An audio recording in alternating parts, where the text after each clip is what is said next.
Bismillahirrahmanirrahim. Assalamualaikum warahmatullahi wabarakatuh. Alhamdulillahi rabbil alamin.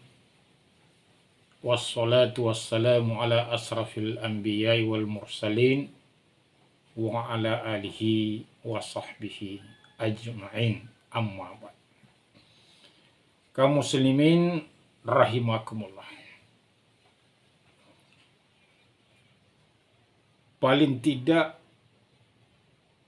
ada 5 kelompok besar yang masih sering menonjol di tengah-tengah kehidupan kita yang berkaitan dengan dekadensi moral. Yang pertama adalah pergaulan bebas di tengah-tengah kehidupan remaja kita. Masih sering mewarnai kehidupan anak-anak muda kita yang berujung pada perbuatan maksiat, perbuatan zina. Ya, ini cukup memprihatinkan kita ke depan, di mana generasi muda kita adalah merupakan aset bangsa, aset agama ke depan. Di tangan mereka lah jaya tidaknya bangsa ke depan. Yang kedua, pemerkosaan, pencabulan juga masih sering terlihat di beberapa media sosial terjadi di tengah-tengah kehidupan kita.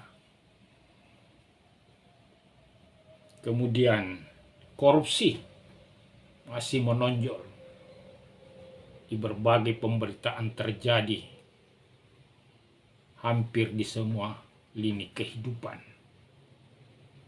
terkait masalah korupsi berlangsung, baik yang besar maupun yang skalanya kecil, baik yang sudah diketahui maupun yang belum diketahui.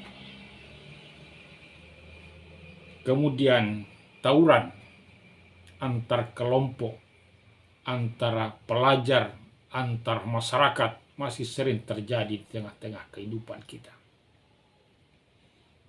Kemudian narkoba atau miras, yang hampir semua kalangan banyak terlibat dalam persoalan narkoba, baik akademisi, baik remaja, pemuda, anak sekolah, bukan anak sekolah, penegak hukum atau tidak, banyak sudah terlibat dalam persoalan narkoba ini.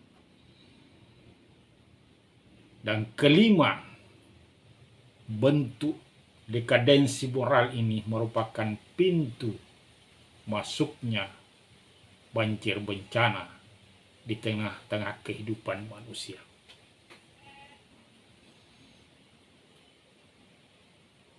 Allah berfirman, daharal fasadu fil barri wal bahri bima kasabat aydin nas. Ayat ini menggambarkan, menyampaikan kepada kita bahwa bencana datang, banjir bencana itu datang kepada umat manusia akibat ulah manusia, akibat akhlak manusia, akibat dekadensi moral yang berlangsung di tengah-tengah kehidupan umat manusia. Ini kalau kita pakai pendekatan agama, pendekatan Al-Quran menyampaikan demikian, bahwa terjadinya bencana, kerusakan di darat dan di laut itu adalah karena disebabkan perilaku ulah manusia. Jadi banjir bencana tidak datang begitu saja, tapi dia merupakan akibat dari sebuah perilaku dekadensi moral di tengah-tengah kehidupan manusia. Dan ini juga akan menjadi penyebab doa kita tidak dikabulkan oleh Allah Subhanahu wa Ta'ala. Doa kita akan tertolak karena dekadensi moral yang masih sering terjadi berlangsung di tengah-tengah kehidupan kita.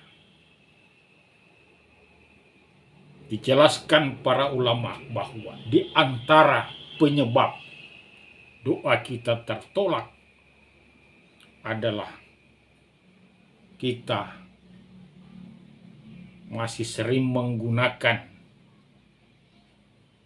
dan mengkonsumsi makanan yang haram. Kata Rasulullah, pakaiannya pakaian haram, minumannya minuman haram, makanannya minuman haram, segala kecukupannya juga bersumber dari yang haram. Lalu bagaimana doa bisa diterima? Kemudian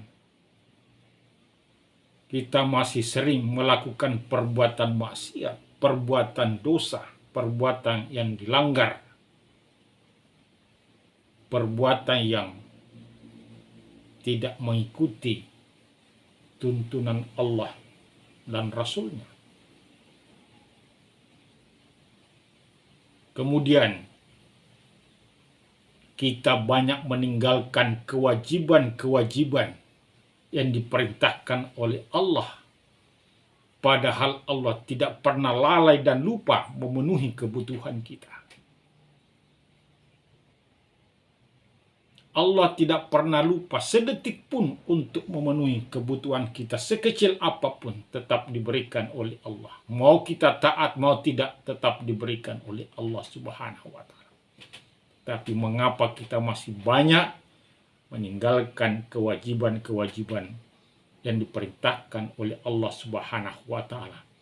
Padahal kewajiban yang diperintahkan oleh Allah Subhanahu wa Ta'ala dan larangan yang diminta oleh Allah untuk ditinggalkan, semuanya adalah untuk kemaslahatan manusia, bukan untuk kemaslahatan Allah Subhanahu wa Ta'ala. Kemudian kita tidak pandai mensyukuri nikmat Allah Subhanahu wa Ta'ala. Begitu banyak nikmat Allah, tidak terhitung, tidak terhingga nikmat yang diberikan oleh Allah kepada kita. Tapi kita tidak pandai mensyukurinya.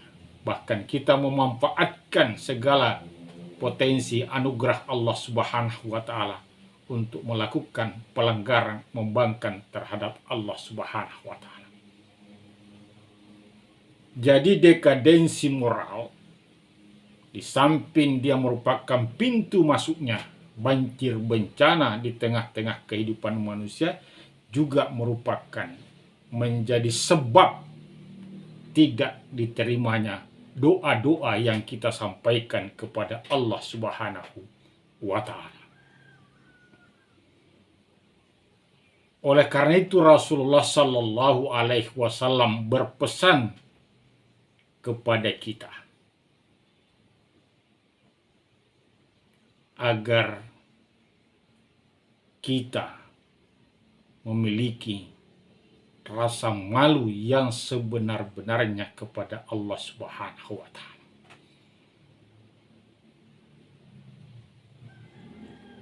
Karena pelanggaran-pelanggaran yang kita lakukan di tengah-tengah kehidupan kita pada hakikatnya adalah karena rasa malu yang sudah tidak ada di dalam diri kita. Rasa malu bukan saja menipis, memang telah hilang di dalam diri kita. Rasulullah Sallallahu Alaihi Wasallam mengatakan bahwa jika rasa malu sudah hilang pada diri seseorang, maka terbukalah pintu kejahatan selebar-lebarnya. Dan ini juga bisa menggambarkan bahwa ketika rasa malu hilang, pada hakikatnya iman sudah copot di dalam diri kita. Karena Rasulullah bersabda, al-haya'u minal iman, bahwa malu itu bagian yang tidak bisa dipisahkan dari iman. Maka malu akan selalu hadir di dalam kehidupan kita ketika iman masih ada di dalam diri kita. Ketika iman masih ada di dalam diri kita, insya Allah rasa malu itu masih akan senantiasa bersemayam di dalam diri kita. Oleh karena itu,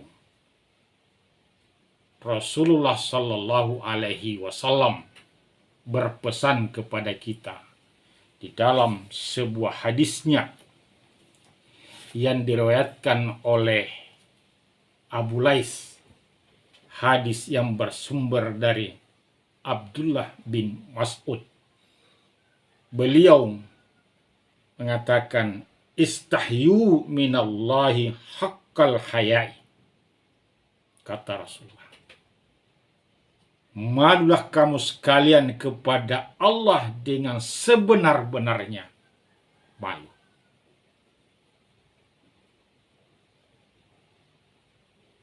Karena memang dengan adanya rasa malu ini akan dapat memotivasi kita untuk meningkatkan, membangun kesalehan sosial. Kesalehan sosial hancur di tengah-tengah kehidupan kita. Tidak bisa bangkit, tidak bisa terbangun, tidak bisa direkonstruksi kembali akibat rasa malu kepada Allah yang sebenar-benarnya malu kepada sudah hilang dalam kehidupan kita. Maka sekali lagi Rasulullah berpesan, malulah kamu sekalian kepada Allah dengan sebenar-benarnya malu. Bagaimanakah yang dimaksud Rasulullah Sallallahu Alaihi Wasallam malu yang sebenar-benarnya kepada Allah? Rasulullah mengungkapkan 4 hal yang menggambarkan bahwa kita memiliki malu yang sebenar-benarnya kepada Allah Subhanahu wa Ta'ala. Yang pertama kata Rasulullah, falyahfadir ra'sah wa ma hawa. Menjaga kepala dan apa yang ada di sekitarnya. Apa yang ada di kepala tidak lain adalah akal, alat berpikir, alat bertadabbur. Afala ta'qilun, afala tatafakkaru. Jaga pikiran kita dari hal-hal yang akan mendiskreditkan Allah Subhanahu wa Ta'ala. Jaga pikiran kita agar tidak berpikir untuk selalu mau berbuat yang salah. Berpikir untuk selalu menentang Allah Subhanahu wa Ta'ala di tengah-tengah kehidupan kita. Jaga pikiran kita dari hal-hal yang akan melakukan perbuatan-perbuatan yang tidak disenangi oleh Allah. Perbuatan-perbuatan yang melanggar ketentuan Allah Subhanahu wa Ta'ala. Dan apa yang ada di sekitar kepala, jaga mata kita, jaga telinga kita, jaga mulut kita dari hal-hal yang akan berbuat yang salah, berbuat yang diharamkan. Dalam pengertian, fungsikan akal kita untuk meningkatkan kualitas iman kita, kualitas amal saleh. Fungsikan telinga kita untuk meningkatkan kualitas kehidupan kita, agar kehidupan kita istiqomah dan konsisten menjalankan nilai-nilai ajaran Islam. Jaga mulut kita dari berbicara, dari berkata hal-hal yang tidak baik dalam kehidupan sosial kita. Ini yang pertama kata Rasulullah Sallallahu Alaihi Wasallam, yang menggambarkan seseorang itu memiliki malu yang sebenar-benarnya kepada Allah. Yang pertama itu tadi, menjaga kepala kita dan apa yang ada di sekitar kepala kita untuk tidak melakukan perbuatan-perbuatan yang kontradiktif dengan nilai-nilai ajaran Islam.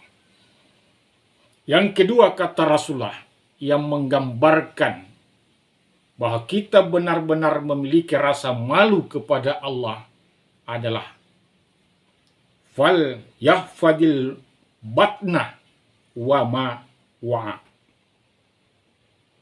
menjaga perut dan apa-apa yang akan masuk ke dalam perut. Jaga perut kita jangan sampai masuk ke dalam perut kita makanan-makanan yang diharamkan oleh Allah Subhanahu wa taala.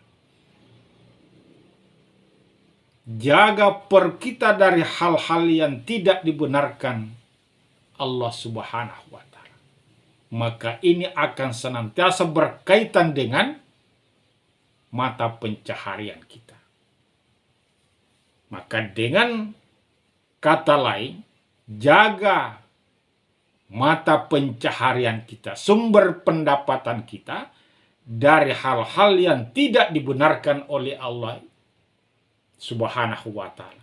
Karena hasil pendapatan kita akan dibelikan sesuatu yang merupakan kebutuhan dalam kehidupan kita. Akan dibelikan beras, akan dibelikan minuman, dibelikan makanan. Maka jangan kita memasukkan di dalam perut kita hal-hal yang bersumber dari yang diharamkan oleh Allah.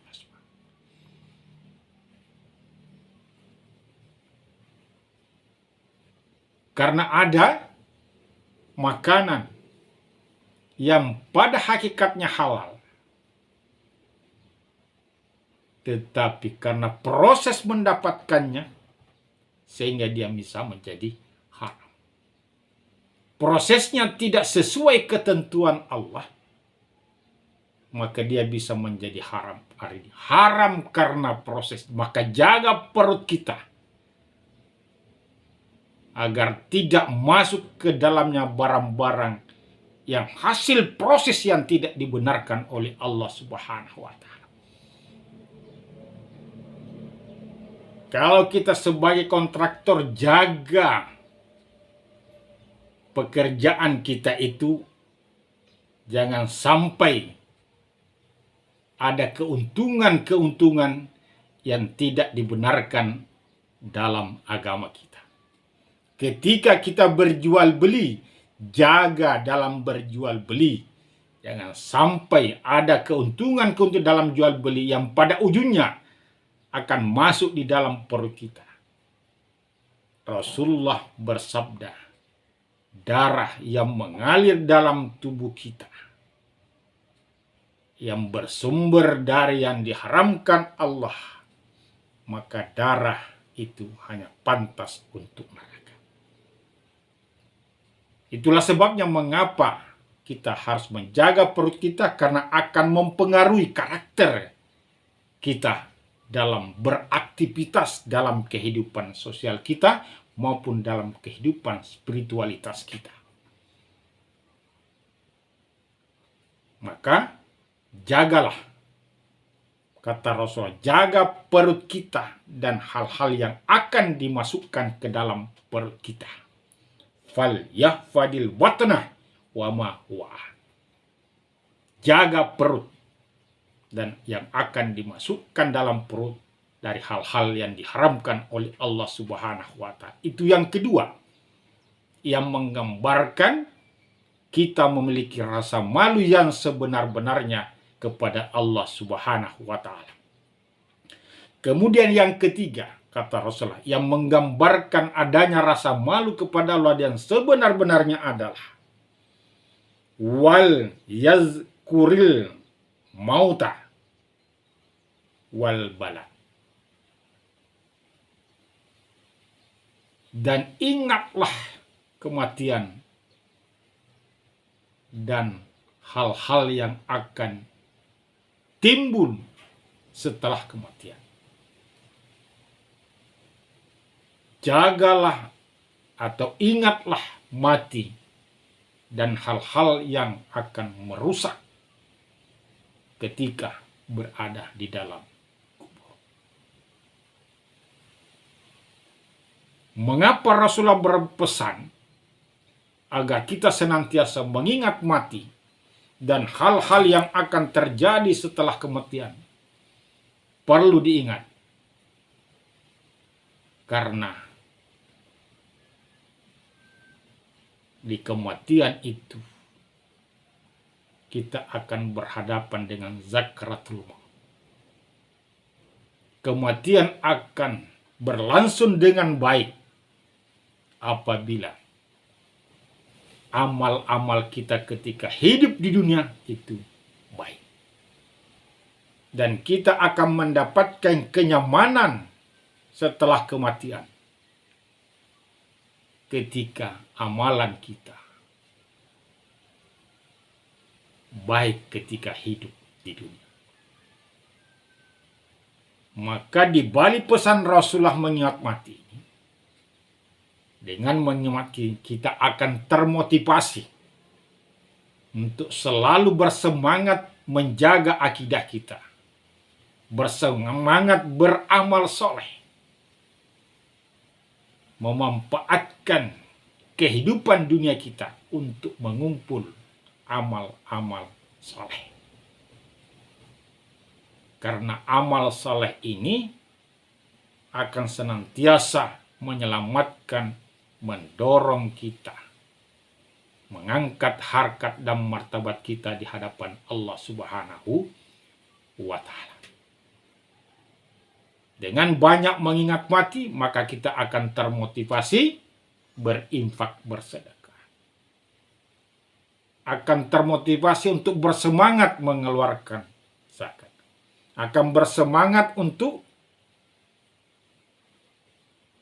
berkata yang baik, berkata yang jujur. Kita akan senantiasa menjaga kehidupan kita dari hal-hal yang akan mengakibatkan proses kematian kita tidak baik. Jadi yang ketiga kata Rasul untuk menggambarkan kita memiliki rasa malu yang sebenarnya kepada Allah adalah senantiasa mengingat mati dan mengingat hal-hal yang akan terjadi di saat telah kematian.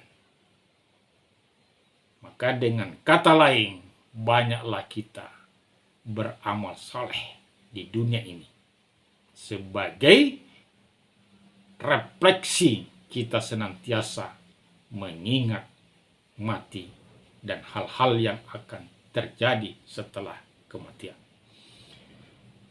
Yang keempat kata Rasulullah yang menggambarkan bahwa kita benar-benar malu kepada Allah Subhanahu wa Ta'ala adalah jika kita menginginkan kebahagiaan di akhirat, kata Rasulullah, maka tinggalkanlah kesenangan dunia. Wa man aradal akhirah taraka zinatal hayati dunia. Jika kita menginginkan akhirat itu, kita di sana mendapat kebahagiaan, maka tinggalkan kesenangan dunia. Dunia bukan untuk tempat bersenang-senang. Dunia bukan tempat untuk berhappy-happy. Tetapi dunia diberikan oleh Allah untuk mempersiapkan diri kita agar di hari kemudian kita berbahagia, bersenang-senang di hari akhir. Jadi dunia adalah tempat untuk mengumpulkan amal saleh. Tempat mengumpulkan bekal untuk menghadapi tibanya hari kemudian. Jangan melakukan perbuatan yang hanya dengan tujuan dunia semata, bersenang-senang, memperbanyak harta, mengumpul harta benda, mengumpul uang, mengumpul jabatan dan sebagainya. Yang kesemuanya ketika tidak digunakan, dimanfaatkan untuk mengumpul bekal, untuk menghadapi hari kemudian, maka celakalah kita. Jadi jabatan kita ketika di dunia gunakan untuk kemaslahatan kita di hari akhirat. Jadi pada hakikatnya sebenarnya ketika kita beramal saleh, ketika kita membantu orang, ketika jabatan dipergunakan untuk yang kebaikan, sebenarnya bukan untuk orang. Kita berbuat baik kepada orang bukan hanya untuk orang tersebut, tapi semua berujung pada kepentingan kita secara pribadi. Karena apa yang kita lakukan kepada orang, kebaikan apapun yang kita lakukan kepada orang, tidak ada lain adalah berujung pada kemaslahatan kita di dunia, apalagi di hari kemudian di hadapan Allah Subhanahu wa Ta'ala. Oleh karena itu, jangan gunakan dunia ini, kata Rasulullah, untuk bersenang-senang, tetapi gunakan dunia ini untuk mengumpulkan bekal dalam rangka kesenangan di hari akhirat di hadapan Allah Subhanahu wa Ta'ala. Dengan memiliki sikap dan perilaku seperti yang dijelaskan di atas, maka Rasulullah Shallallahu Alaihi Wasallam mengatakan, "Faman fa'ala dzalika faqad istaha minallahi haqqal haya'i."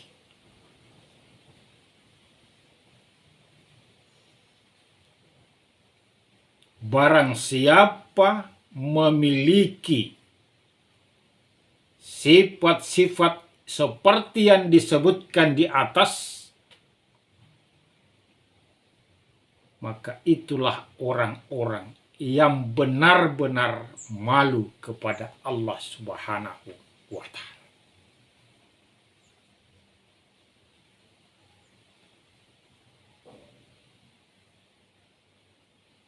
Dengan memiliki rasa malu kepada Allah yang sebenar-benarnya,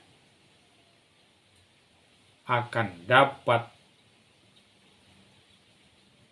mengikis dekadensi moral dalam kehidupan kita, dan sekaligus akan mudah doa kita dikabulkan oleh Allah Subhanahu wa Ta'ala ketika kita menyampaikan doa kepadanya.